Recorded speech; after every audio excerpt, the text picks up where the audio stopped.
As a highly successful veteran real estate investor, Ginger Crystal Faith wears several hats right across the entire real estate profession.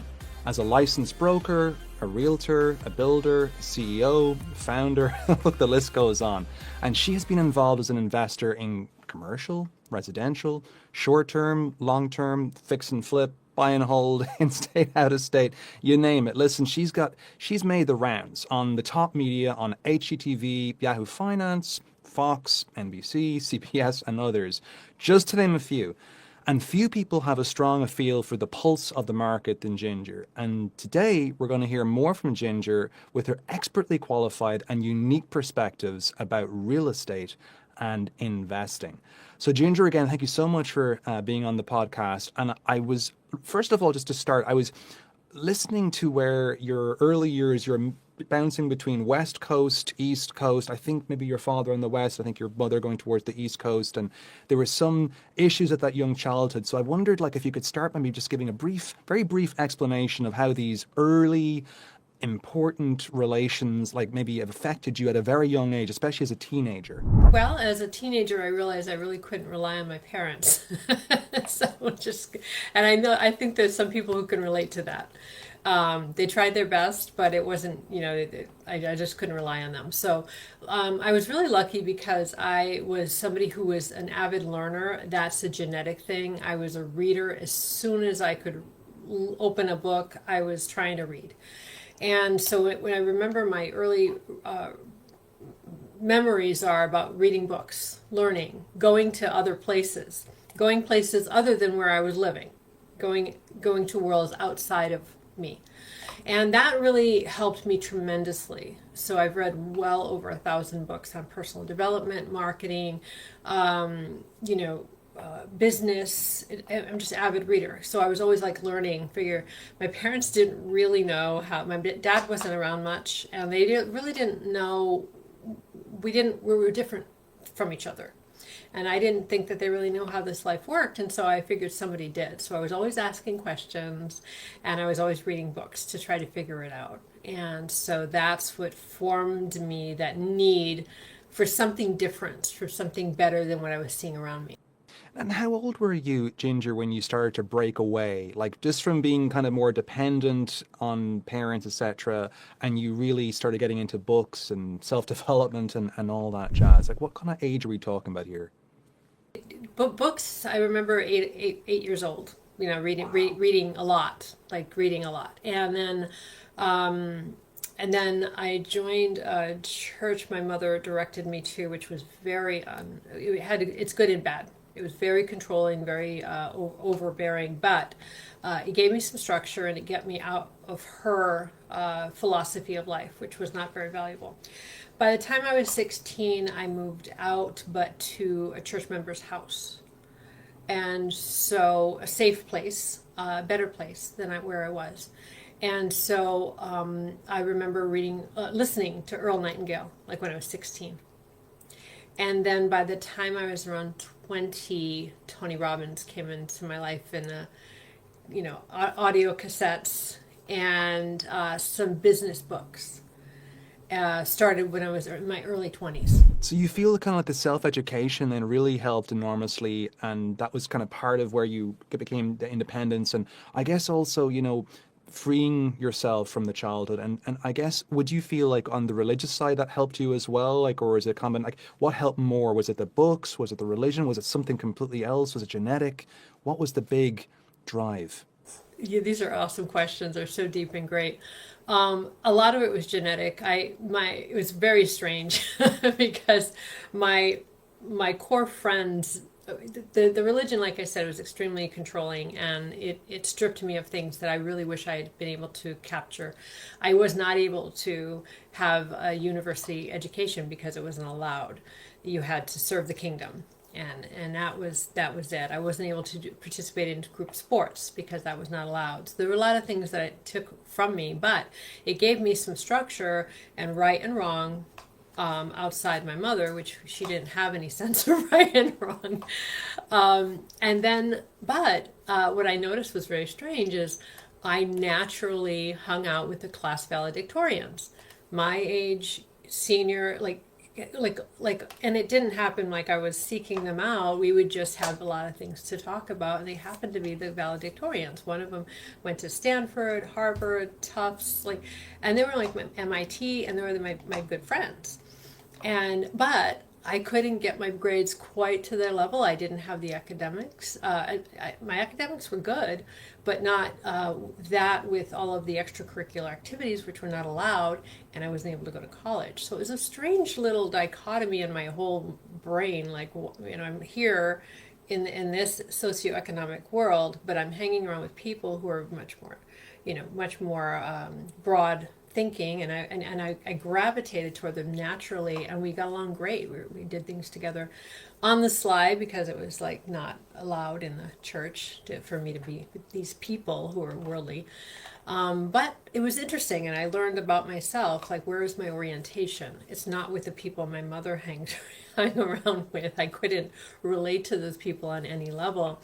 The church was my safety blanket, apart from my mother, and then these other people were my natural orientations.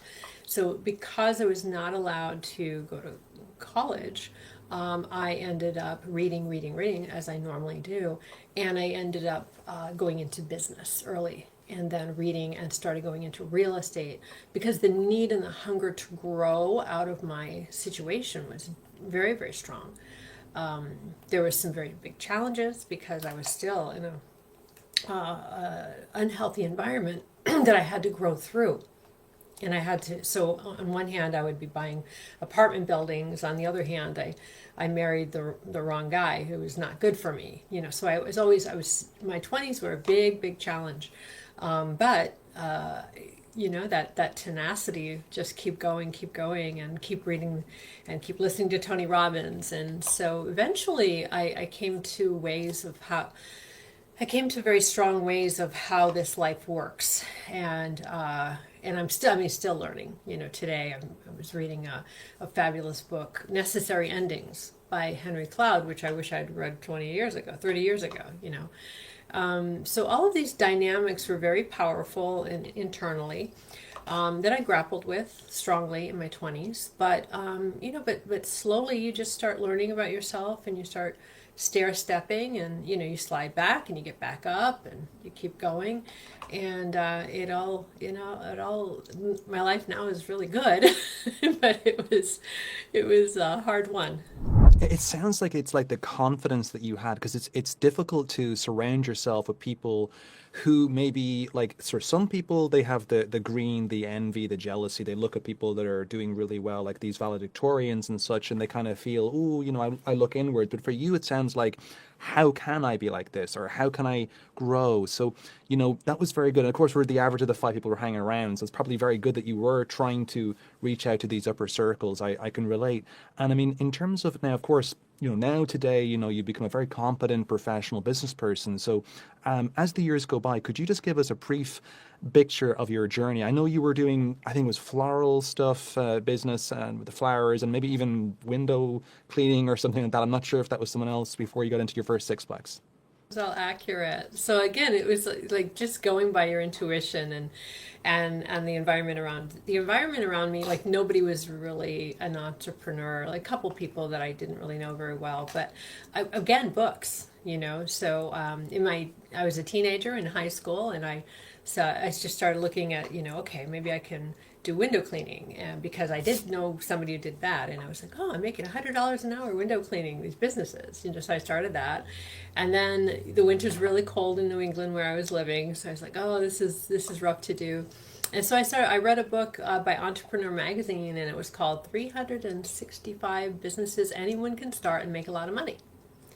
And so I started reading it, like, oh, which one can I start? And at the time, I was still very committed to the church, so I wanted to have a full-time income, part-time work, because I was working so much between the ministry service that I was working, and the window cleaning, and I was waitressing, and all of that stuff. So I was like, how can I make it easier for myself so I can devote myself more to the ministry? So I found a business, and I had got some girls, and what we did was we donned tuxedos and went to nightclubs at night and sold flowers, roses to the guys for the girls. And it was so much fun. And it got me out of the churchy, culty type of mentality. It was like everybody on the outside is evil. And so you have to stay with us and stay safe, even though it was dysfunctional. So it got me out into the world, and everybody was so nice to me. And it was so much fun, and I made so much money. We ended up going to like 50 places a night, in 3 different cities, and had so much fun and met so many nice people. It kind of started shattering the paradigms around what they were teaching me about, that we're the only ones that are okay. And it was very powerful for me, not only to make really good money. I made very good money very quickly in part-time work. And then as I started making money, I said, what am I going to do with this money? Because I didn't know what to do with it. And so then now I started reading about real estate. And I got Robert Allen's book, Nothing Down. And that's how that started. I ended up buying my first 6-family, old Victorian, 1880 something house in a great neighborhood that was run down. Totally, like, I didn't have a formula. I was just cheap. And I liked the house because it was cool and funky. And I'm like, I can do something with this. And so I thought it had a good structure. I liked the Victorian style. So I ended up buying it, and then as soon as I painted the outside, I had people lining up, handing me applications. They wanted to come in, and even before the inside was fixed. And they said, "Oh, we'll fix it. Just give us some paint, give us some spackle." So I would have the tenants just moving in, doing their own work. It was crazy when I think of it now. But it was just all like gut feel, and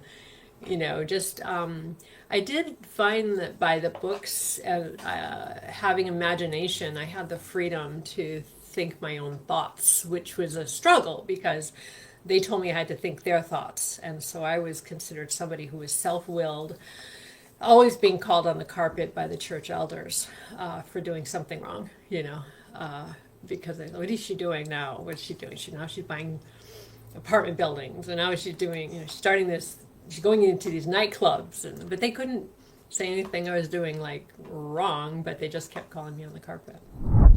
It almost sounds like necessity. Was it like when you started making all this money from the floral business that it was like, what do I do with it? Was that kind of like, I guess, what attracted you? That first painted lady Victorian building, like what attracted you towards investment? Was there some special quality that you felt like you had a strength, or you were kind of discovering what that was? People, money, analysis, etc. I had no particular strength. Curiosity and the boldness that comes with ignorance was my strength. Not knowing. I still had a lot of loyalty to the ministry, and I thought, well, if I can buy enough real estate, I can have, I can have the income, and then I can devote myself to the ministry. But then as I started getting stronger and time started marching on, and I bought, a 6-family, then a 9, and I started getting stronger emotionally and more aware and more educated. I started recognizing that a lot more Tony Robbins actually. I started recognizing that the environment was quite toxic in that church, and I started understanding that because when you're, I joined when I was a child, and so with my mom, and so you don't know it, that Stephen Covey says fish see water last, right? You don't know the environment you're in until you start seeing other representations of how life could be, which they tried to keep me from. And so all of my rebelliousness, ended up breaking me free from what I originally decided that I wanted to devote my life to, because I found it to be healthier outside. And so I do give a lot of credit to Tony Robbins, but he wasn't the only thing. He has that beautiful energy that helps you to like wake up and think. But there was a lot of a long number of years of growth and therapy and coaches and NLP and like all sorts of stuff. A ton of work I did. Starting when I was around 30, I ended up leaving because I couldn't be there anymore, and I couldn't be with my husband anymore. We were not compatible. I married too young. We were definitely not compatible, but I was staying there because that's what you're supposed to do. When you get married, you're married for life, right? So, but I couldn't do it anymore, and left when I was 30, and then I went into a deep, deep, wonderful adventure for the next 5 years. And luckily, and I always say this, luckily I had the rentals at that point, bringing money in. I had my part-time business bringing good money in. And I literally I had structured my life so that on the weekends I would tend to my properties and my business, going back to the nightclubs and whatever. And then I would go 45 minutes away to a really neat little suburb in Boston. And I would, walk on the grass, and I would read, and I would go to classes, things I couldn't do before.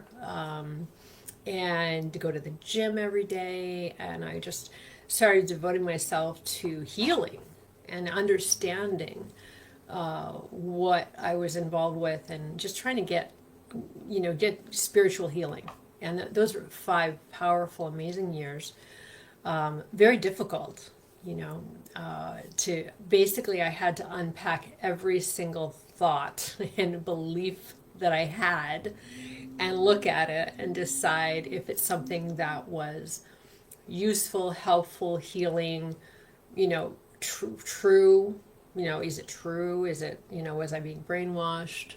What was, there was a level of brainwashing for sure that I had to renegotiate. But it was the business that I had and the property that I had gave me that flexibility, that I didn't have to go to a 9-to-5 job every day. I could wake up in the morning and go to the gym and read and study. And literally, that was probably my college education. It was 5 years, but I did it according to what I needed.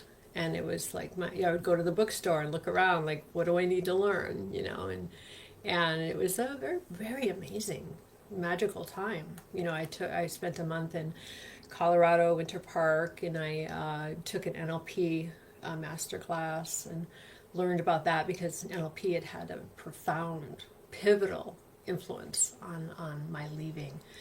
I had done the NLP timeline regression, and it woke my brain, my subconscious went, whoop. I know it literally helped me to leave the cult, like, right then. It was amazing. So so that was. It's brilliant. I NLP was part of my life too, so I understand how you kind of breaking these limiting mindsets and things like this. It's and that 5 year period for you, it seems like, because I was kind of trying to draw out, like, where was it? Where did the resilience come from?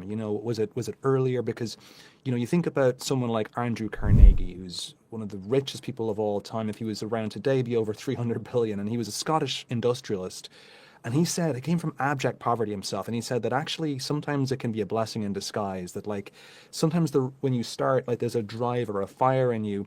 Because I wonder, like, when you were growing up, even with the valedictorians or even later on, was there ever a bitterness that you looked at other people, or was it more like, okay, they may have had an easier road, but how can I get there? Like, how did you reconcile that when you saw others may have been given the silver spoon, but you had to work for, and you succeeded so well at every single step. How did you reconcile that when you met these people that came into your circle? Yeah, truthfully, I just, what can I learn?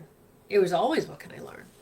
Like, there's something I don't know, and I'm still that way today. There's something I don't know. There's something I need to know that I don't know, that was the truth of it. There was something I needed to know, and there's something I needed to learn, and it might have been my Tony Robbins, or it might be just the fact that I'm a reader, that I just connected to that. But no, I was never, I think sometimes, I'll get a little, if it's like a big, I'll have a little bit like, I'll never get like that to that level, but that's okay. That's okay. The truth is, everybody's got, that there are levels to everything on the planet. There's so much variety, right? So when we start comparing ourselves to others, it makes me laugh. So I think, so somebody says, oh, I should look like Christy Brinkley, and I should have the money of Bates, or, or I should, whatever, have the athletic ability of Tom Brady. Well, what if you had, the looks of Bates, and the, like, everybody's got, like, their one talent, and then sometimes people will compare themselves to the best of the best in that one area, but we're all a mixed bag. And so why don't we compare ourselves to the worst part of some? There's some Hollywood actors who are an emotional wreck, but we don't compare ourselves to that. We look at the money and then the fame and the, and that, right. But do we say, oh, I could be emotional wreck like that person, right? So, so we're just silly by, there are hippopotamuses in nature. Hippopotamus, is that a right word? And there are butterflies. And today we're comparing all the time. It's like with the Instagram world and It's silly, yeah. and it's I guess there was for you it seems like there's the spiritual side, there's a book side. I'm wondering with these strategies that you've used, NLP, etc. What are some of the best strategies that you've found that have really helped you advance in your life from all this learning that you did in your 20s and 30s? The best, right? My goodness. I mean, I'm just learning one now from the book, Necessary Endings. There's a ton of strategies. I'm like, man, I wish I had known this before. So there's strategies I'm learning right now, just this morning when I was doing my reading. Globally, people, connecting to people, loving people, believing in yourself. Affirmations have been very powerful for me.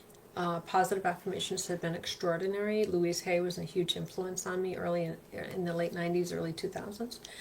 And so every morning, almost every morning, but it depends on how much I need it. I was just telling you I was on my way to the gym when I realized that we have the podcast today, but I have my affirmation book.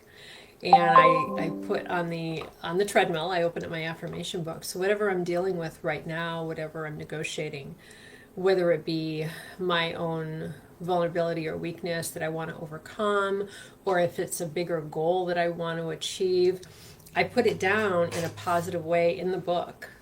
And I brainwash myself into what I want to accomplish.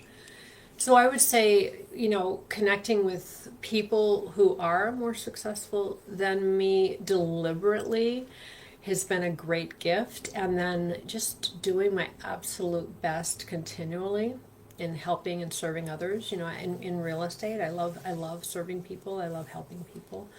I think Earl Nightingale was an enormous influence on me early on, and he's an intellectual, a reader, he was. And I learned that taking care of myself and serving others, filling up my cup to overflowing, making sure my thinking is accurate. When I say accurate, based on reality to the best that I can. And just really focusing on doing the best that I can. I wish I could get you something more tangible than that, but I think that definitely positive affirmations have been very powerful for me. It was pivotal back in the 90s. There was a book called The Power of the Subconscious Mind by Joseph Murphy, phenomenal book. And I literally made a tape of all of the prayers that he would do affirmative prayer. I think affirmative prayer is enormous. That's extremely powerful. Science of mind, Church of Religious Science, they talk about that. Not Scientology, different. Definitely not that. But affirmative prayer. So when you're praying, don't pray like, "Oh God, please help me." Say, "God, I know you're helping me with this.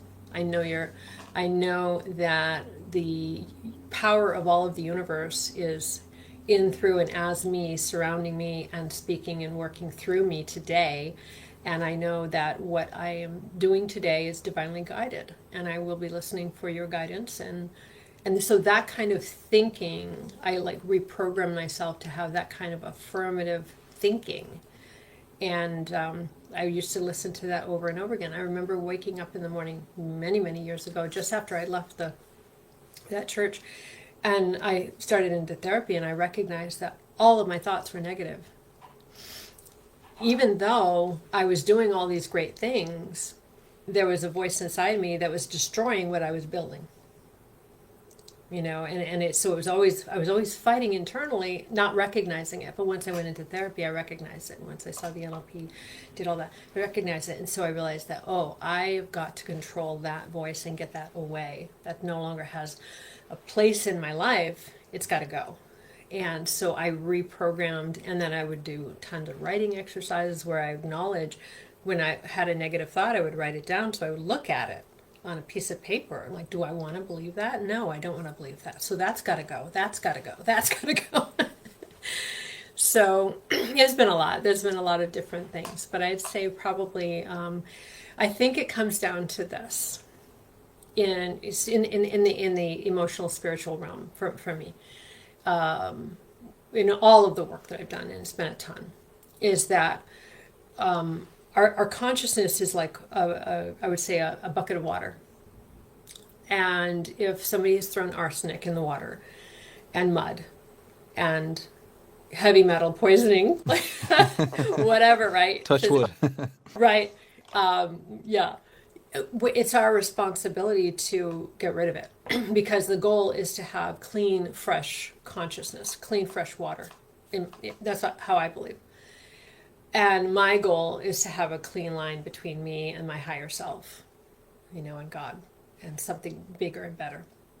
That's my absolute commitment to my life. That means the best health I can get, the best, energy that I can get, the best consciousness that I can get. And then cleaning out the thoughts, the beliefs, in anything that takes me away from that, so that my consciousness is a clean bucket of water. Simple, right? So you put in the good, you get rid of the bad. That's simple. However you do that, whatever the strategies are, for me is acknowledge and now I've got like the sensor in my mind that's very, very in tune. When I hear a negative thought come in, I literally hear, I'll mentally be stop. Like I literally do this in my head. And because I can feel it. I can feel the energy. I'm so sensitive now. It's weird, but it's awesome, right? So I can feel it like, oh, this is like not a good feeling. And so I kill it. And then I replace it with something. And then my life works. It works. My life works now, and I'm grateful for that. It's amazing to have that awareness, and I think a lot of it is when you write stuff down. I know that when you write goals down, they become reality, like in the sense you're not even aware of what you're thinking until you start writing down, like, what are you thinking? Why are you thinking that? Oh, wait a second, like this is not the right way to think, and this is, you can kind of almost answer like, oh, this is the reason why I think, oh, but this is a better answer that contradicts that, and it's a positive. So just to shift gears a little bit, and just in terms of your time, I wondered, could you give us just a brief picture now of like your history? I know you went through the full gamut with all the 2000s with the whole finance and flipping and doing everything under the book. But just to kind of go from, all right, you've had a few in the 90s, some of these are sixplexes, nineplexes. But when you really got into real estate and you started wearing all these different hats, if you give us the audience just kind of like an accelerated, like the last, say, 2 decades, like what would be a kind of a trailer for those that would love to learn more? Moved to California in 2001, right into the mortgage crazies, which was great. Got a mortgage broker license, CFL license right away, which everybody told me you couldn't just go in and get you couldn't get a mortgage broker license, but I learned how. I took a class and I found out I could. Got the mortgage broker license. I started turning mortgages right away between '01 and '08, '07, something like that. I processed and originated and connected to about 500 different families that I helped them to get a mortgage. And then the market turned. And now people are coming back to me saying, I just lost my job. I'm getting a divorce, all this stuff. What do I do with this mortgage? And we can't sell the house. 2005, I had my real estate broker license as well. I got that. And then so I started looking. At first I had no answers. We tried to do loan modifications. The banks weren't playing ball. Very difficult. And then so eventually we started doing short sales. It was at that time that the REO market was open up. And at that point, the cheap person that I am, I went back and like, oh, now you can afford these houses and they'll cash flow. So I started buying rentals, starting in '09. And I didn't buy enough, but I bought a few. Not enough, but I bought a few. But I started flipping properties at that time and buying rentals. And then I burned out in around 2014, and I thought that day trading would be better. It was not. I got back into the business in 2018 and started flipping more properties and helping old clients that I had relationships with And so I've been doing that. And my last flip, and I took a break when the market, because of uncertainty, and some people continue doing it, and that's great. But when the rates like tripled, uh, or more than doubled, right before that I sold my last flip, and we bought it for 2 million. We put in 1.25, and we sold it for 4.8, and that was the last flip I did. Since then, in the last year and a half, I've been studying with the Commercial Academy, which I happen to have this shirt on. I didn't expect, because I was on my way to the gym. But the J. Scott Shield Commercial Academy is phenomenal. And as of this week, I just worked with my girlfriend Lily and her husband and a few investors, and we bought an amazing building in Sacramento, a 30,000 square foot, used to be the Regis building. And we got it for 2013 prices, with millions of dollars of upgrades. That was lost to the bank, and it's cash flow negative at 40% occupancy, and we're excited about that. So that's like, as of right now, that's like, so there you go. That's the kind of the whole Wow. timeline. Yeah. Congratulations. That I'm so happy for you for that last part, the commercial. That's amazing. That's amazing. And tell me, Ginger, what is it that you love the most about real estate? Like, is it working with people? Is it the competence, or Well, there's that people, and mastering something. Yeah, so definitely people, helping people. I'm like a golden retriever. Like, just, I just love helping people. So like recently I had a privilege, really a privilege, of helping this beautiful young couple. They were the nicest people to get in the house in West Dublin, which was so hard to get into. And that was super fun. That's neat. Now that one of my dearest friends found the love of his life and sold his house, and I was able to sell that for him, and just helping with life transitions because they're so big. That's kind of like, that's the heartwarming part. But then there's this other part, like, for example, my friend Lily, we're reviewing leases, and on these commercial buildings. So I'm learning a lot, about, every time you read a lease, you're reading about a specific type of business, and what's that about, right? That's kind of interesting. But I laughed a minute ago, because I think the thing that I really like a lot is when I am lazy and I don't want to learn something, and I force myself to learn something, and then it becomes easier, and then I have an aha moment. And that's what happened with commercial a year and a half ago. When I started with the Commercial Academy, we have these weekly meetings on Zoom, and literally the first day I sat the Zoom meeting, and they're talking about this industrial park and all the numbers and the cap rates and this and that, and I was like, I just want to go take a nap. And then I was like, don't do that, you lazy thing. Stay here. Just stay and pay attention, and I forced myself. And now I look forward to the Zoom meetings. I'm like, look forward to seeing my friends, and we talk about, now I understand I don't understand everything. Like, these people have been doing it for 20 years, but. And then this week I met with somebody who's worth a ton of money, millions and millions of dollars. And he and I did a Zoom meeting on a particular property I was analyzing. And in 10 minutes, he told me something I think I would have looked at it for 3 hours, and I would have noticed how, I'm like, oh my God, you just saved my butt, So I love that. That like juices me. And I think that the other thing is, I love connecting great people. So anytime I can be the connector, that makes me really happy. I love to be able to connect people that can, something good can happen when I connect this person who has a great skill set in a dimension, and then another person who has another skill set, and they can do something together, maybe do a deal together, or have a great friendship. And I love that. That's really fun. it's interesting that you mentioned learning, because that I guess, kind of coming back, that's my specialties. I love learning as well, for obvious reasons, as an academic. And I remember, for me, it was always about the kind of analysis. Like, the trading was what really actually took me up first. I really enjoyed trading. And then I thought, well, if you can accelerate this with the leverage that real estate provides, and the Airbnb model, etc., and as you start to scale into bigger and bigger things. And funny enough, when I got into the fix and flips, it was a lot of women actually that were doing. They were the big hitters in this area. Like when I would work with my team, they'd be like, oh, I just did a flip for. Like they would be the builders. They'd be, oh, I just did a flip for this woman, and it was like a 2 million flip or a 4 million flip, and they were putting the kind of numbers you're talking about, like $1 million into a property, then making another million or something like that on top of it. They know how to decorate. Oh, for sure. Yeah, the interior Yeah, I can design. always tell when a man's done it without a woman's touch. I'm like, oh man, That's this is it. a mess. All one monochrome color, dark. That's it. Yeah.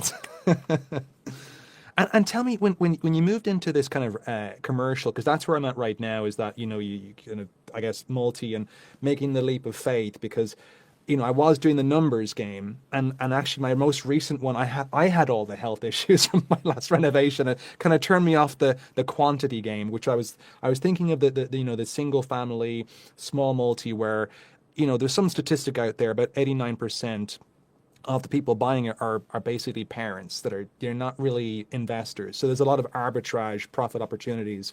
But once you get into the commercial, does the scale, does the responsibility scare you a little bit, or where do you get the courage from to kind of to make that leap? Do you ever worry about the failure, like the dips in the market, or maybe even your own health? Like when you're going into something really big, you have to be able to carry it over the line, the finish line, so to speak. Like, do you have a team? Absolutely. Yes, yes, yes, yes. Yeah. Yeah, my courage is only right now because of the group that I'm with. And I know, I mean, like the woman, my friend Lily, she's an extraordinary underwriter. She's just unbelievable. And so she and I were we were on a Zoom call yesterday, and she was like, this is how I think about analyzing this deal. This is my thinking on this. And I was like, whoa, I wouldn't have thought of it this way. And so I'm excited about learning how she thinks about underwriting. And she's involved directly with this deal in Sacramento. And so I told her the other day, look, I'm very competent, and even though she was the spearhead of this deal, I'm like, I'm here for, whatever you want me to do to help out. And she's like, absolutely. And she knows, and she doesn't mind teaching me what she knows. She's already done this for 6 years. They've bought 8 centers, big centers. I think their biggest one is like 140,000 square feet, which is great.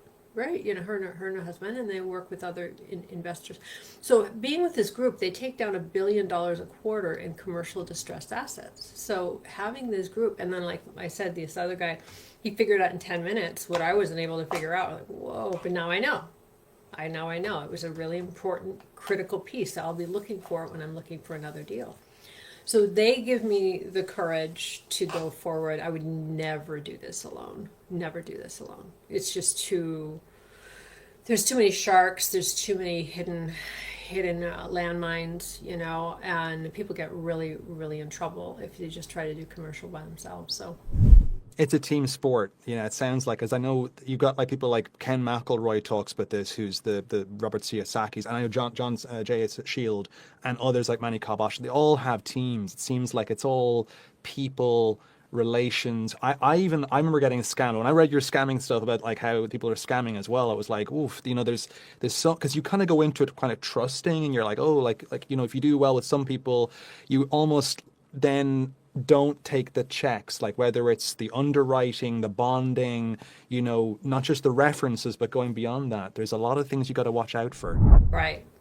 It's great to have a friend partner who's like completely paranoid, and that's how you have to be in this context, right? In this context, and then you need also the people who are rah rah rah, go go go. You have to have those people, because otherwise the completely paranoid will just stay stuck. So you need to have the rah rah, push push, go go go.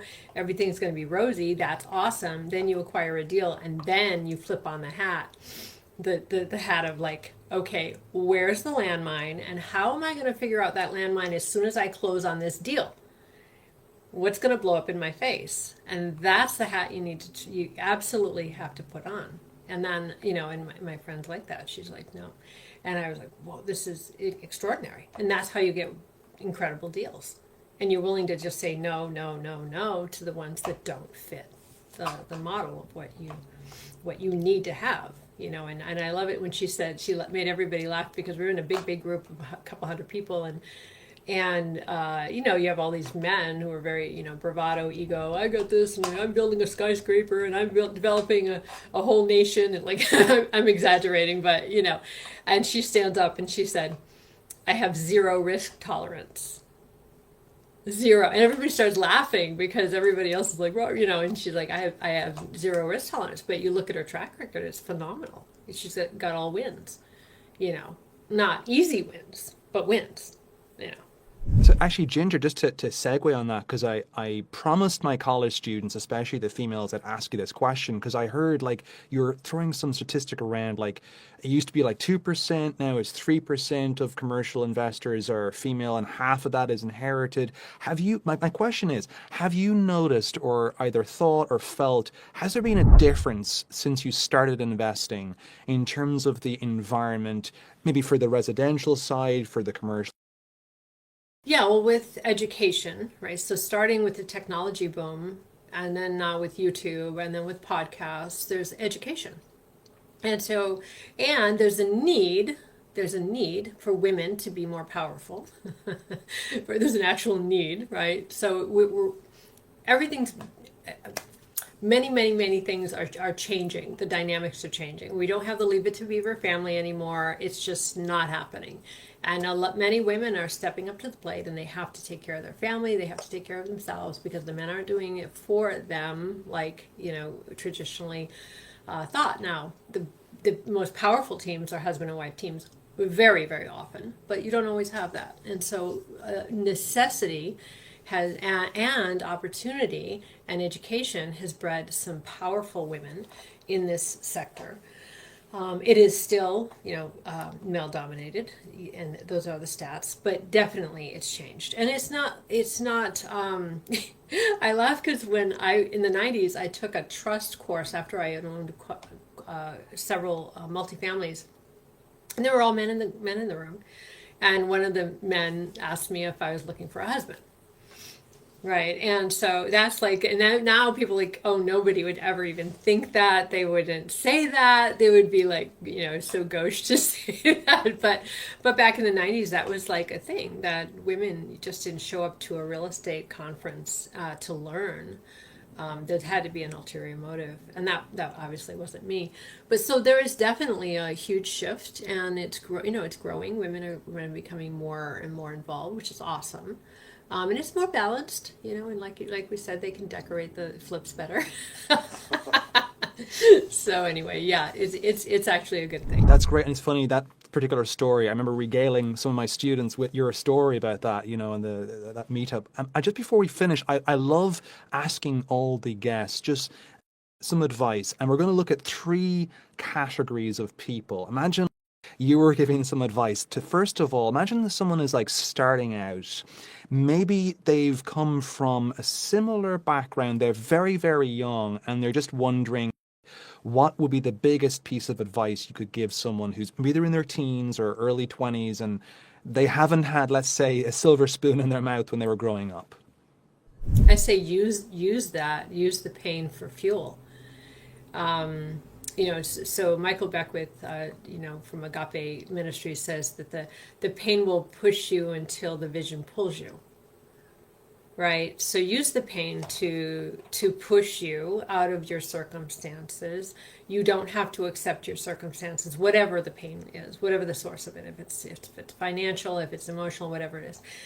There's so much out there right now. There's so much. So, go on to YouTube, learn. Decide what you want based on learning. So the more you're out there in the world learning about opportunities, the more you're going to get ideas, and the ideas will help to form you. So, I would say just get a lot of ideas and then follow your intuition as to what is best suited for your natural talents, gifts, and abilities, and go in that direction. I wondered if we just shifted to like someone now who maybe they've heard of this idea of investing. They know the word investing, there's some positive connotations, but they don't know where to get started on the road to building even a comfortable lifestyle. That sort of second person, what kind of advice would you give to someone just starting out investing, like they, if you had to start out all over again with the investment? Well, the way I started out in the 90s is different now because the interest rates were really high. My first house was 15.5% with 2 points, and today they're like outrageous at 6.5%, 7%. However, now the prices are really high in many, many, many areas, right? So today it's a little bit different. I think if I was starting out today, I would start out definitely no matter when you start, you have to start by educating yourself, right? So podcasts like this one, like, reading bigger pockets, just start learning. But also there's a lot of meetups around, REI meetups. Go to the meetups. But be careful because that's where sharks swim in the meetups. The freebie $20 in, right? Sometimes the speakers can be, sharks, or incompetent, or I've seen my friends get burned by some of the speakers with these ARIA. But you can learn things. So I would say, and then you can network. You can start getting together with people. Educate based on your market, right? Decide where you want to invest, and I would say would be like the secret sauce. If you have any money saved up, invest in somebody with a phenomenal track record. Once you learn which direction you want to go. Do you want to go to fix and flips? Do you want to buy and hold? Do you want to go commercial, note buying? Right. Find out who you can trust in that arena, and they're out there. Okay, but you may not need to see references, talk to people, right? Find out who you can trust in this arena. And then once you do, invest with them. Because once you invest with them, they'll start talking to you because now you're contributing to them.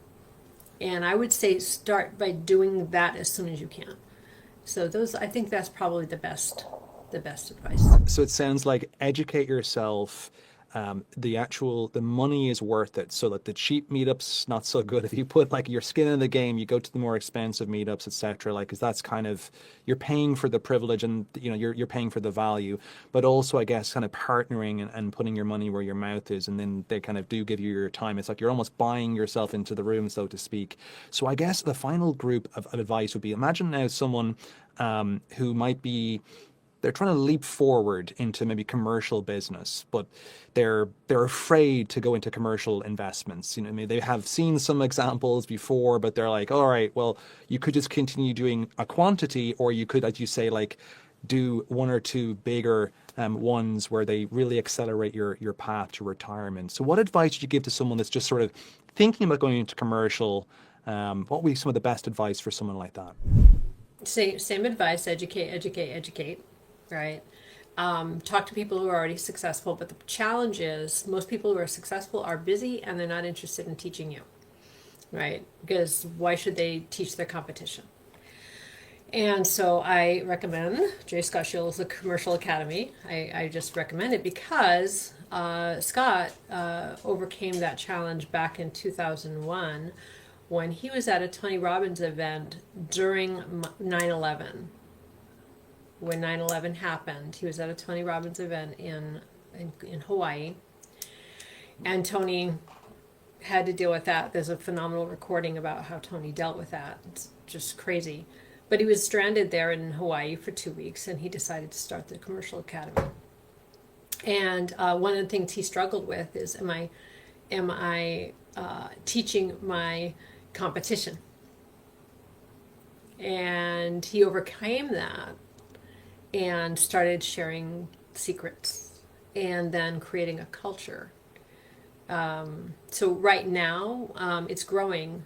I think maybe a little too much. I don't know. Who knows? But when it grows too much, it can get watered down, right? But right now, as we speak here, there's some great people who are willing to teach you, and they're willing to be there. We have a call every week. And I literally can pick up the phone and talk to these people, almost any of them, who have tremendous seasoning And the benefit for them is that if I find a deal, they can get in on it too. They might be my backer. They're definitely going to be somebody who's challenging me to think about it, to analyze it. You know, they could be protecting me, like this happened this week, right? Someone protected me from, you know, getting involved with something, which is so exciting. And then if you provide value for them, then you become somebody they want to talk to, because people of success love to mentor. It's just at a certain level, right? In the beginning, there's a lot of ego. When people are successful, you know, the nouveau riche always have the ego. But at a certain point, it's strong in the culture of the commercial academy right now. The culture is about helping each other, and it's about working together, because it's like, you know, there's shark. These are shark infested waters. It is what it is. You guys need each other, protect each other, help each other. And I have high recommends, and that's not cheap. I'm just telling you straight up. You're going to invest, but you know, whatever. You know, if that's what you want to do, you know. And this isn't the only group, but this is for commercial. I think this is a really good one. So you have to provide value somewhere. But I guess, Ginger, again, thank you so much for being my guest today. I just wondered, where could people reach out to you if they want to contact you, maybe become a client or just find out more information?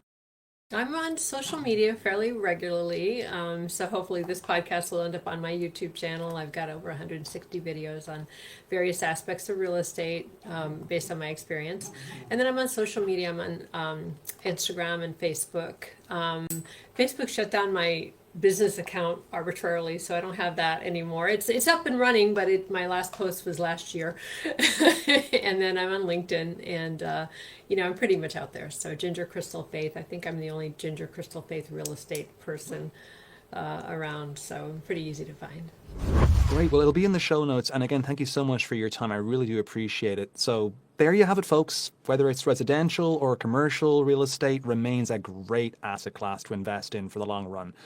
And if you found this beneficial, please consider subscribing if you have not already, and do share with people you know, so that this free personal finance and investing information can help as wide an audience as possible, which of course is the goal of my channel, so that we can all achieve our personal, financial, and investing visions, so that we can all become the investing professor.